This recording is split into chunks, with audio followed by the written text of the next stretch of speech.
ಕಾರ್ಯಾಚರಣೆಯಲ್ಲಿ ಫುಟ್ಪಾತ್ ಒತ್ತುವರಿ ತೆರವು ಕಾರ್ಯಾಚರಣೆಯಲ್ಲಿ ತಾರತಮ್ಯದ ಆರೋಪವೂ ಕೂಡ ಕೇಳಿಬಂತು. ಅದರ ಬಗ್ಗೆ ನಾವು ಮಾತನಾಡ್ತಾ ಇದ್ವಿ. ನನಗೆ ಒಂದು ವಿಚಾರಕ್ಕೆ ರಘು ದೊಡ್ಡೇರಿ ಅವರ ಸ್ಪಷ್ಟನೆ ಬೇಕು. ನೀವು ಮೇನ್ ರೋಡ್ ಅನ್ನು ಕ್ಲಿಯರ್ ಮಾಡ್ತಾ ಇದೀವಿ ಅಂತ ಹೇಳಿದ್ರಿ. ಶಿವಾಜಿನಗರ ಚಾಮರಾಜಪೇಟೆ ಕಾಣೋದಿಲ್ಲ, ಬಾಕಿ ಕಡೆ ಎಲ್ಲ ಕಾಣಿಸುತ್ತೆ. ಯಾಕದು? ಪಾದರಾಯನಪುರದಲ್ಲಿ ಮೇನ್ ರೋಡ್ ಇಲ್ವಾ? ಶಿವಾಜಿನಗರದಲ್ಲಿ ಇಲ್ವಾ? ಚಾಮರಾಜಪೇಟೆಯಲ್ಲಿ ಇಲ್ವಾ? ನಿಮ್ಮ ವೋಟ್ ಬ್ಯಾಂಕ್ ಎಲ್ಲಿದೆ? ಅಲ್ಲಿ ಕಾಣಲ್ಲ ನಿಮಗೆ. ಬಾಕಿಯವರು ಬಡಪಾಯಿಗಳು, ಅವರ ವಿರುದ್ಧ ಕ್ರಮ ಕೈಗೊಳ್ತೀರಿ.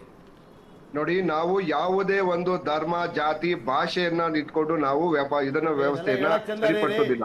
ನಾವು ಪ್ರತಿಯೊಂದು ಕ್ಷೇತ್ರಕ್ಕೂ ಒಂದೇ ನಿಮಿಷ ಪ್ಲೀಸ್, ಪ್ರತಿಯೊಂದು ಕ್ಷೇತ್ರಕ್ಕೂ ಏನ್ ಅಪ್ಲೈ ಆಗ್ತದೆ, ಮೆಜೆಸ್ಟಿಕ್ ಏನ್ ಅಪ್ಲೈ ಆಗ್ತದೆ, ಶಿವಾಜಿನಗರ್ಗೂ ಅದೇ ಅಪ್ಲೈ ಆಗ್ತದೆ, ಮಲ್ಲೇಶ್ವರಂಗೆ ಏನ್ ಅಪ್ಲೈ ಆಗ್ತದೋ ಅದನ್ನೇ ನಾವು ಗಾಂಧಿ ಬಜಾರು ಮತ್ತೆ ಇವನ್ ಚಿಕ್ಕಪೇಟೆಗೂ ಅಪ್ಲೈ ಮಾಡಿದ್ದೇವೆ. ಅಂದ್ರೆ ನಾವು ಯಾರನ್ನು ಒಕ್ಕಲೆಬ್ಬಿಸುವಂತ ಕೆಲಸ ಮಾಡ್ತಾ ಇಲ್ಲ, ಮನವಿ ಮಾಡ್ಕೊಳ್ತಾ ಇದ್ದೇವೆ. ಯಾಕೆ ಅಂತಾರೆ, ಬೆಂಗಳೂರಿನ ಸುರಕ್ಷತೆಯಿಂದ ಸುರಕ್ಷತೆಯಿಂದ ಜನರ ಸುರಕ್ಷತೆಯಿಂದ ದಯವಿಟ್ಟು ತಾವು ಸಹಕಾರ ಕೊಡಿ ಅಂತ ಮನವಿ ಮಾಡ್ಕೊಂಡು ನಾವು ಇನ್ನೂ ಮಾಡ್ತಾ ಇದ್ದೇವೆ. ನಾವು ಬರೀ ಜನರನ್ನ ಮಾತ್ರ ಅಲ್ಲ, ಬೀದಿ ಬದಿ ವ್ಯಾಪಾರಿಗಳನ್ನ ಮಾತ್ರ ಅಲ್ಲ, ಅಲ್ಲಿರ್ತಕ್ಕಂಥ ಅನಧಿಕೃತವಾದಂತ ಅಂಗಡಿಗಳನ್ನ, ಶೆಲ್ಟರ್ಗಳನ್ನ ಪ್ರತಿಯೊಂದು ತಗೊಂಡು ನೋಡಿದ್ದೇವೆ. ತಾವೇ ಕೂಡ ಅಪ್ರಿಶಿಯೇಟ್ ಮಾಡಿದ್ದೀರಿ. ಈಗ ಒಂದು ಎಕ್ಸಾಂಪಲ್ ಅನ್ನ ಕೊಡ್ತಾರೆ. ನಮ್ಮ ಗಣೇಶನ್ ಅವರ ಕಾನ್ಸ್ಟಿಟ್ಯೂನ್ಸಿನಲ್ಲಿ ಬಸವನಗುಡಿನಲ್ಲಿ ಫುಡ್ ಸ್ಟ್ರೀಟ್ ಅಂತ ಇದೆ. ಆ ಫುಡ್ ಸ್ಟ್ರೀಟ್ ಎಲ್ಲೂ ಒಳಗೆ ಇನ್ನು ಮೇನ್ ರೋಡ್ ಅಲ್ಲಿ ಇಲ್ಲೇ ಇಲ್ಲ. ಅದಿರ್ತಕ್ಕಂಥದ್ದು ಸರಿ ಸುಮಾರು ಅರ್ಧ ಕಿಲೋಮೀಟರ್ ಇಂಟೀರಿಯರ್ ಅಲ್ಲಿ ಇದೆ. ಅಂದ್ರೆ ನೀವು ಸಂಜೆ 5 ಗಂಟೆ 6 ಗಂಟೆಗೆ ಹೋದ ನಂತರ ಅಲ್ಲಿ ಸಾವಿರಾರು ಜನ ಬಂದು ಊಟ ಮಾಡ್ಕೊಂಡು ಹೋಗ್ತಕ್ಕಂಥ ಪರಿಸ್ಥಿತಿ ಇದೆ. ಅಂದ್ರೆ ಜನರು ನಾವು ಉತ್ತಮ ವ್ಯವಸ್ಥೆಯನ್ನು ಕೊಟ್ರೆ ಅದ್ರ ಜನ ವ್ಯಾಪಾರ ಪರ್ಯಾಯ ವ್ಯವಸ್ಥೆ ಕೊಡಬೇಕು. ಅದನ್ನ ಮಾಡ್ತಾ ಇದ್ದೀವಿ. ಪರ್ಯಾಯ ವ್ಯವಸ್ಥೆ ಮಾಡಿ ಕೊಟ್ಟು ತೆರವು ಮಾಡಿದ್ರೆ ವ್ಯಾಪಾರಿಗಳು ಏನು ಮಾಡಲ್ಲ, ಜನನೂ ಅದಕ್ಕೆ ಸಹಕರಿಸ್ತಾ ಹೋಗ್ತಾರೆ. ನೀವು ಏಕಾಏಕಿ ಎಫ್ಸಿ ಅವರನ್ನ ಮನೆ ಕಳಿಸಿ ನಂತರ ಪರ್ಯಾಯ ವ್ಯವಸ್ಥೆ ಮಾಡ್ತೀನಿ. ಮೇನ್ ರೋಡ್ ನಲ್ಲಿ ನಾವು ವ್ಯಾಪಾರಕ್ಕೆ ನಾವು ಅವಕಾಶ ಕೊಟ್ಟಿರ್ತಕ್ಕಂಥದ್ದು ಒಂದು ಮಾನವೀಯ ಮೌಲ್ಯದಿಂದ ಕೊಟ್ಟಿದ್ದೇವೆ. ಅದೇ ರೀತಿ ಇವಾಗ ಮನವಿಯನ್ನ ಮಾಡಿದ್ರೆ ದಯವಿಟ್ಟು ಪಕ್ಕದ ರಸ್ತೆಗಳಿಗೆ ಬನ್ನಿ, ಅಲ್ಲಿ ವ್ಯಾಪಾರವನ್ನ ಮಾಡಿ, ಅಲ್ಲಿ ಗ್ರಾಹಕರು ಬಂದೇ ಬರ್ತಾರೆ. ಯಾಕೆಂದ್ರೆ ಅವಾಗಲೇ ಗಣೇಶನ ಮತ್ತೆ ನಮ್ಮ ಭದ್ರೇಗೌಡರು ಹೇಳ್ತಾ ಇದ್ರು, ಜನರು ಎಲ್ಲಿ ವಸ್ತುಗಳು ಸಿಗುತ್ತೋ ಅಲ್ಲಿ ಹೋಗ್ತಾರೆ. ಈಗ ನಾವು ಫುಡ್ ಸ್ಟ್ರೀಟ್ ಗೆ ಹೋಗಿ ಊಟ ಮಾಡ್ತೀವಿ ಅಂತಂದ್ರೆ ಇನ್ನು ಪಕ್ಕದ ರಸ್ತೆಗೆ ಹೋಗಿ ತೆಗೆದುಕೊಳ್ಳೋದು ತರಕಾರಿ.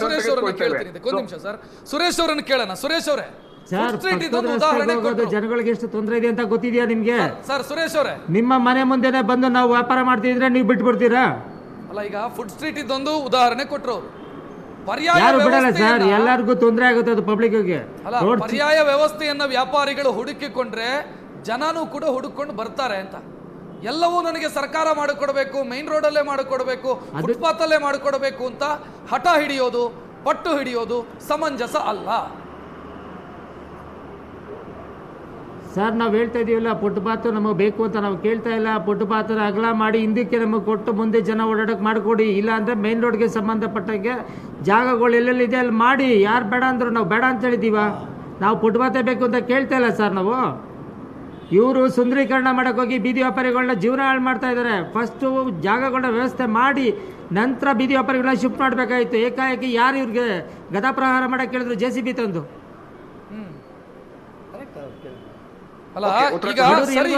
ಲಕ್ಷಾಂತರ ರೂಪಾಯಿ ಮಾಡಿಕೊಂಡಿದ್ರ ಇದ್ದಿದ್ರೆ ಅಂಗಡಿಗೆ ಬೀದಿಗೆ ಬರ್ತಾ ಇದ್ರು. ಉತ್ತರ ಕೊಡ್ಲಾ? ಎಸ್ ರಘು ಅವರೇ, ನೋಡಿ, ನಾವು ಕ್ಲಿಯರ್ ಆಗಿ ಹೇಳಿದ್ದೇವೆ, ಮಾನ್ಯ ಮಂತ್ರಿಗಳು ಕ್ಲಿಯರ್ ಆಗಿ ಹೇಳಿದ್ದಾರೆ. ನಾವು ಸುಪ್ರೀಂ ಕೋರ್ಟಿನ ಆದೇಶದ ಪ್ರಕಾರ ಮನವಿಯನ್ನ ಮಾಡಿ ನಾವು ಆಲ್ರೆಡಿ ಒಂದು ಸಮಯವನ್ನ ಕೊಟ್ಟಿದ್ದೇವೆ. ಜೂನ್ 30 ಒಳಗಡೆ ದಯವಿಟ್ಟು ತಾವು ಆಲ್ಟರ್ನೇಟಿವ್ ವ್ಯವಸ್ಥೆಯನ್ನು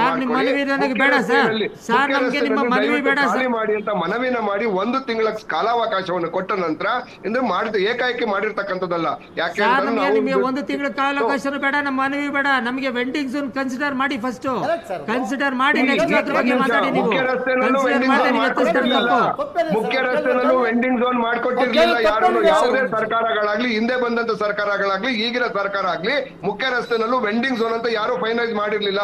ಅವರ ಅನುಕೂಲಕ್ಕೆ ತಕ್ಕಂತೆ ಜೀವನ ಮಾಡ್ಲಿ ಅಂತೇಳಿ ಬಂದಿದ್ದೆ, ಏನು ಇಲ್ಲಿವರೆಗೂ ನಡ್ಕೊಂಡು ಬರ್ತಾ ಇತ್ತು. ಬಟ್ ಯಾವಾಗ ಈ ಬೀದಿ ಬದಿ ವ್ಯಾಪಾರ ಜನರ ಜೀವಕ್ಕೆ ಕುತ್ತು ಬರ್ತದೆ, ಜನರ ರಕ್ಷಣೆಗೆ ಕುತ್ತು ಬರ್ತದೆ, ಪಾದಚಾರಿಗಳಿಗೆ ತೊಂದರೆ ಆಗ್ತದೆ, ಟ್ರಾಫಿಕ್ ಜಾಮ್ ಆಗ್ತದೆ, ಜನರಿಗೆ ತೊಂದರೆ ಆಗ್ತದೆ ಅಂತ ಸಂದರ್ಭದಲ್ಲಿ ಈ ರೀತಿಯಾದಂತಹ ನಿರ್ಧಾರವನ್ನ, ಕಠಿಣ ನಿರ್ಧಾರವನ್ನು ತೆಗೆದುಕೊಳ್ಬೇಕು. ಅದೇ ರೀತಿ ನಾವು ಮನವಿಯನ್ನ ಮಾಡಿದೆ, ಪಕ್ಕದ ರಸ್ತೆಗೆ ಬನ್ನಿ, ನಿಮಗೆ ಅವಕಾಶವನ್ನ ನಾವೇನು ರಿಸ್ಟ್ರಿಕ್ಟ್ ಮಾಡ್ತಾ ಇಲ್ಲ. ತಮಗೆ ತಾವು ಬನ್ನಿ, ವ್ಯಾಪಾರವನ್ನ ಮಾಡಿ, ನಾವು ಬಂದು ಪರ್ಚೇಸ್ ಮಾಡ್ತೇವೆ. ಅದನ್ನ ಬಿಟ್ಟು ಏಕಾಏಕಿ ತಾವು ಗಣೇಶನ ಮತ್ತೆ ಭದ್ರೇಗೌಡರು ಮತ್ತೆ ಅಂಕರ್ ಹೇಳಿದಾಗೆ ದಯವಿಟ್ಟು ನನ್ಗೆ ಇಲ್ಲೇ ಬೇಕು ಅಂತ ಅಡಮೆಂಟ್ ಆಗಿದ್ರೆ ನಾವು ಯಾರೂ ಇಲ್ಲಿ ಒಂದು ಅಮಿಕಬಲ್ ಸೊಲ್ಯೂಷನ್ ಆಗೋದಿಲ್ಲ. ಈಗ ಆಗಿದ್ರೆ ಒಂದು 10 ಕಿಲೋಮೀಟರ್, ಒಂದು 5 ಕಿಲೋಮೀಟರ್ ಮುಂದೆ ಹೋಗಿ ದೂರದಲ್ಲಿ ಮಾರ್ಕೆಟ್ ಮಾಡ್ಕೊಂಡು ಹೋಗ್ತೀರಾ? ಇಲ್ಲ. ಬೆಂಗಳೂರು ಏನಾಗಿದೆ, ಸುರೇಶ್ ಅವರೇ ಒಂದ್ ನಿಮಿಷ. ಸುರೇಶ್ ಅವರೇ, ಮಾಡ್ತಾ ಇರುವಂತ ಅನಧಿಕೃತ ವ್ಯಾಪಾರಕ್ಕೆ ನಾವು ಹಕ್ಕನ್ನ ಬಯಸೋದಕ್ಕಾಗಲ್ಲ, ಹಕ್ಕನ್ನ ಕೇಳೋದಕ್ಕಾಗಲ್ಲ. ಸರ್ಕಾರ ಹೇಳಿದ್ದನ್ನ ಕೇಳಲೇಬೇಕಾಗತ್ತೆ, ಸರ್ಕಾರಕ್ಕೆ ಸಹಕರಿಸಲೇಬೇಕಾಗತ್ತೆ. ಅವಕಾಶ ಕೇಳ್ತಾ ಇದಾರೆ ಸರ್, ಹಕ್ಕಲ್ಲ, ಪರ್ಯಾಯ ವ್ಯವಸ್ಥೆ ಮಾಡಿಕೊಡಿ ಅನ್ನೋದು ಮನವಿ ಆಗಿರ್ಬೇಕು.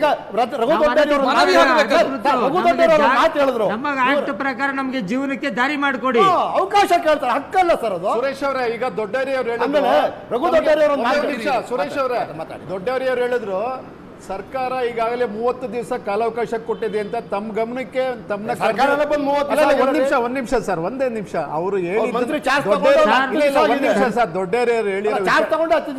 ಸರ್ ಅವ್ರು ಹೇಳಿದಕ್ಕೆ ನಾನು ಮಾತಾಡ್ತಾ ಇದ್ದೀನಿ. ದೊಡ್ಡೇರಿಯವರು 30 ದಿವಸ ಕಾಲಾವಕಾಶ ಕೊಟ್ಟಿದ್ದೀರಿ ಅಂತ ಹೇಳ್ತಾ ಇದ್ದೀರಾ. ಈಗ ಸುರೇಶ್ ಅವರೇ ತಮ್ಮ ಕರೆದಿ ಮಾತಾಡಿದಾರ, ಈಗ ಮಾನ್ಯ ಮಂತ್ರಿಗಳು ತಮ್ಮ ಕರೆದಿ ಮಹಾನಗರ ಪಾಲಿಕೆ ಮಾತಾಡಿಲ್ಲ ಸರ್. ಮತ್ತೆ ಈಗ ದೊಡ್ಡವರೇ ಈಗ ಏಕಾಏಕಿ ನಿರ್ಣಯ ತೆಗೆದುಕೊಂಡಿರೋದು ಮೊದಲೇದು ತಪ್ಪು. ಮೌಖಿಕ ಎಚ್ಚರಿಕೆಯನ್ನೇ ಮೌಖಿಕ ಎಚ್ಚರಿಕೆ ಈಗ ಒಂದು ಮೌಖಿಕ ಎಚ್ಚರಿಕೆಯನ್ನೇ ನೋಟಿಸ್ ಕೊಟ್ಟಿಲ್ಲ, ನೋಟಿಸ್ ಅಂತ ಪರಿಗಣಿಸಿ ಅಂತ ಹೇಳಿದ್ರು. ಅಂಬಿಕಮಲನ ಅದಕ್ಕೆ ಅರ್ಥ ಇದೆ, ಅಂಬಿಕಮಲನ ಪದಕ್ಕೆ ಅರ್ಥ ಇದೆ, ಸಾಮರಸ್ಯ ಸಂಘರ್ಷನೇ ಸರ್ಕಾರದ ಒಂದು ಮನವಿ.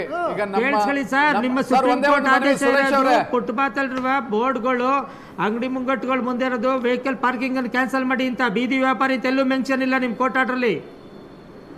ಅಲ್ಲ, ಫುಟ್ಪಾತ್ ಅನ್ನ ಜನರ ಓಡಾಟಕ್ಕೆ ತೆರವು ಮಾಡಬೇಕು ಅಂತಂದ್ರೆ ಬೀದಿ ಬದಿ ವ್ಯಾಪಾರಕ್ಕೆ ಅವಕಾಶ ಕೊಟ್ಟು ಫುಟ್ಪಾತ್ಗೆ ಅವಕಾಶ ಕೊಡಿ ಅಂತ ಹೇಳ್ದಂಗಲ್ಲ, ಕ್ಲಿಯರ್ ಮಾಡಲೇಬೇಕು. ಸರ್ಕಾರ ಸುಪ್ರೀಂ ಕೋರ್ಟ್ ನ ನಿರ್ದೇಶನವನ್ನ ಕರೆಕ್ಟ್ ಆಗಿ ಪಾಲಿಸ್ತಾ ಇದೆ, ನೀವು ಸಹಕರಿಸಬೇಕಿದೆ. ಈಗ ಅದಕ್ಕೆ ಸರ್ ಕ್ಲಿಯರ್ ಮಾಡೋದಕ್ಕೆ ಮುಂಚೆ ನಮಗೆ ವ್ಯವಸ್ಥಿತವಾಗಿ ಜಾಗ ಮಾಡ್ಲಿ ಸರ್.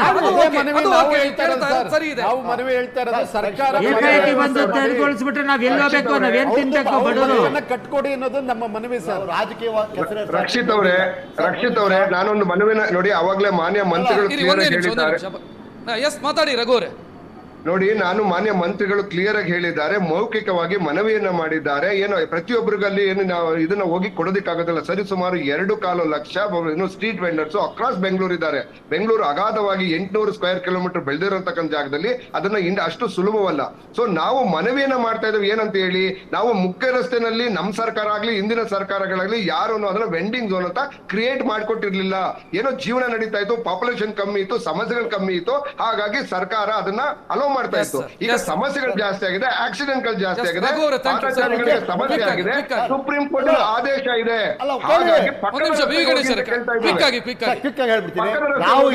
ನಾನು ಇಲ್ಲಿ ರಾಜಕೀಯ ಕೆಸರಾಚಾಟಕ್ಕೆ ಬಂದಿಲ್ಲ. ಬೆಂಗಳೂರು ನಗರದ ಜನರ ಜೀವನ ಮತ್ತು ಬೆಂಗಳೂರು 2 ಜೋಡಿ ಮೇಲೆ ಕಾಲಿಡ್ತಾ ಇದ್ದೀರಿ.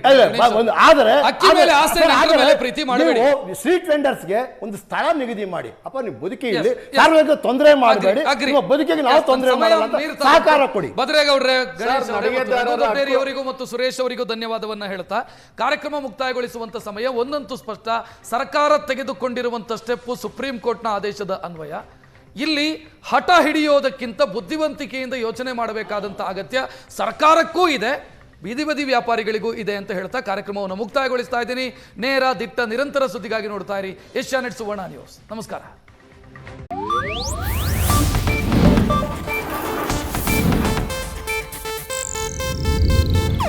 ಇದು ಏಷ್ಯಾನೆಟ್ ನ್ಯೂಸ್ ನೆಟ್ವರ್ಕ್ ಪ್ರಸ್ತುತಿ.